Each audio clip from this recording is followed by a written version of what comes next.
Back to our channel. তোমাদের আবার একটা নতুন ব্লগে অনেক অনেক স্বাগত। তো এখন সন্ধে হয়ে গেছে, দেখতে পাচ্ছ সেই ঝিঝি পোকা ডাকছে ক্রিক ক্রিক ক্রিক ক্রিক করে, শুনতে পাচ্ছ? তো এখন বাজে 6:45 মতো। এখন আমি রান্নাঘরে আজকে চলে এসেছি। আজকে আমি স্পেশাল রেসিপি রান্না করব। আজকে করব চিলি চিকেন। অনেক দিন পর আমাদের বাড়িতে চিলি চিকেন হচ্ছে। তো রান্নাঘরটা একদম পুরো সুন্দর করে গুছিয়ে নিয়েছি, মানে মুছে টুছে একদম পরিষ্কার করে নিয়েছি। এবার আমি এখন নামবো হচ্ছে রান্না করতে। তো চলো কি কি আমি সরঞ্জাম এখানে নিয়েছি তোমরা দেখে নাও। আর আমি কিভাবে চিলি চিকেনটা করি একদম সিম্পল ভাবে, ঘরোয়াতে হঠাৎ করে ঠিক হলো, তো যা ছিল সেটা দিয়ে আজকে চিলি চিকেন বানাবো। কিভাবে আমি ঘরোয়াভাবে চিলি চিকেন বানাচ্ছি, খুব টেস্টি। তো তোমরা রেসিপিটা দেখে নাও। ভালো লাগলে অবশ্যই লাইক করো, কমেন্ট করো আর শেয়ার করো। আর আমার চ্যানেলে নতুন হলে অবশ্যই সাবস্ক্রাইব করে পাশে থাকা বেল আইকনটা বাজিয়ে অল ক্লিক করে দিও। তো চলো স্টার্ট করি। তো দেখুন এখানে আমি চিকেনটা ম্যারিনেশন করে রেখে দিয়েছিলাম প্রায় 1 ঘন্টা মতো। তো ম্যারিনেশনে আমি দিয়েছি 1 চামচ আদা বাটা, 1 চামচ রসুন বাটা, গোলমরিচ গুঁড়ো, আর দিয়েছি রেড চিলি পাউডার, কালারটা ভালো করে আসার জন্য, ভালো সময় যাতে কালারটা সুন্দর হয়। আর দিয়েছি 3 চামচ কর্নফ্লাওয়ার আর 2 চামচ ময়দা, আর সাথে দিয়েছি একটা ডিম। এইভাবে ম্যারিনেশন করে 1 ঘন্টার জন্য আমি রেখে দিয়েছিলাম। আর এখানে দেখুন আমি সমস্ত সবজিগুলো কেটে নিয়েছি। এখানে নিয়েছি ক্যাপসিকাম, অর্ধেকটা ক্যাপসিকাম নিয়েছি, একটা গোটা পেঁয়াজ নিয়েছি, আর একটা মাঝারি সাইজের একটা টমেটো এরকম কুচি করে কেটে নিয়েছি। এখানে চেরা কাঁচা লঙ্কা রেখেছি লাস্টে দেওয়ার জন্য। তো চলুন এবার পদ্ধতিটা শুরু করি।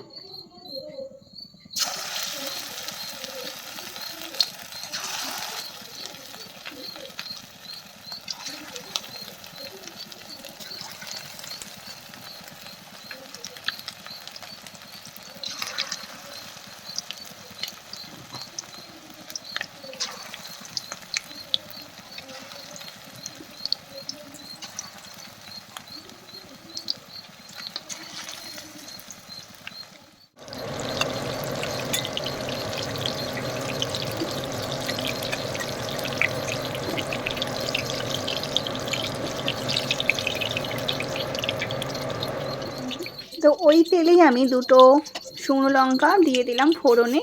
এরপর আমি এখানে দেব রসুন কুচি, আদা কুচি, 1 চামচ করে রসুন কুচি, 1 চামচ আদা কুচি। এরপর আমি টমেটোটা দিয়ে দেবো।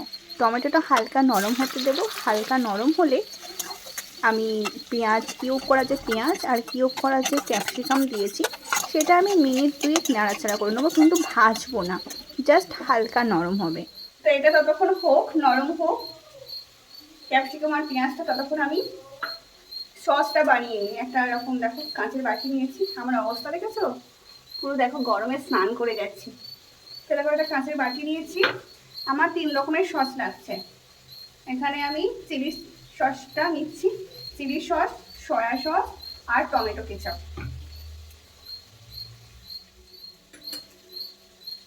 এই 1 চামচ মতো চিলি সস, এক চামচ আর একটুখানি নিয়েছি। এটা হচ্ছে ডার্ক সয়া সস। এই সেই ডার্ক সয়া সস, এটার মাপ করি দিলাম। এবার দেবো টমেটো কেচাপ। টমেটো যেহেতু দিয়েছি, টমেটো কেচাপটা বুঝে দেব।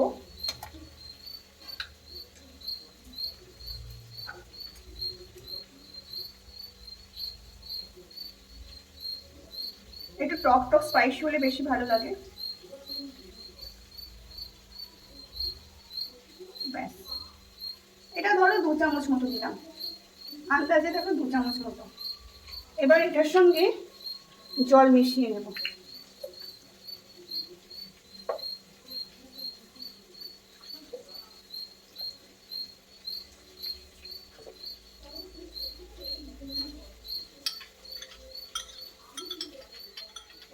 রেডি করে রাখলাম।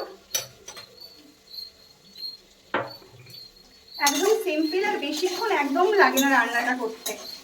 একদম 30 মিনিটসের মধ্যে একদম হয়ে যায়। ভীষণ সহজ একটা রেসিপি, কিন্তু এই গরমে যে কোনো রেসিপি করতে যাও না কেন আমার মতো এরকম হাল হবে। আর এই অবস্থায় তো আরো বেশি গরম লাগে আমার। এই ফাঁকে আমি বাসনগুলো একটু মেজে নিই।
রান্না হলো, রান্নাটা টেস্ট করে দেখলাম দারুণ দারুণ টেস্ট হয়েছে। কখন খাবো সেটাও ভাবছি। দারুণ টেস্ট হয়েছে, কিন্তু আমার অবস্থা পুরো খারাপ। এখন পুরো মনে হচ্ছে না স্নান করে গেছি। একটু হাওয়া খাই, বুঝলে তো, প্রচণ্ড গরম। তো চলো, রেসিপিটা কেমন লাগলো অবশ্যই কিন্তু কমেন্ট করে জানাবে। আর তোমরা কিন্তু বাড়িতে অবশ্যই রেসিপিটা ট্রাই করে খেয়ে আমাকে বলবে, ঠিক আছে? চলো, টাটা সবাইকে।